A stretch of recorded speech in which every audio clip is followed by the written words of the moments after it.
afternoon to all, and assalamu alaikum. Alhamdulillah, alhamdulillahi rabbil alameen, wassalatu wassalam ala nabi Muhammadin sayyidil mursaleen wa ala alihi wa sahbihi ajma'in. May praise be to Allah, the creator of the world, and peace and blessings be upon his prophet Muhammad sallallahu alaihi wasallam, the head of all messengers, upon his family and all his companions. Respected chief guests, principal sir, teachers and my dear fellows, today I want to speak some words about Muslims and India's freedom struggle.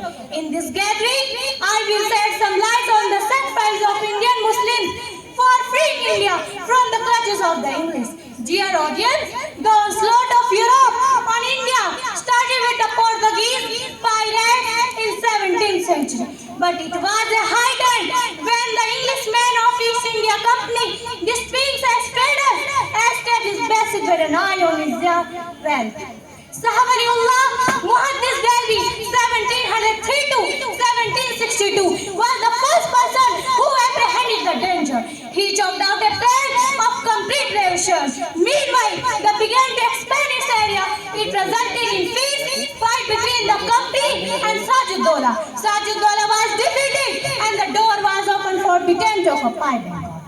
Afterwards, Hyder Ali and his son Tipu Sultan was stood up to step in southern India. Dear audience, the spark of hate and anger against the English burst again in 1857. This time, it was not mutiny of a group, but a mass revolt against the English throughout the country.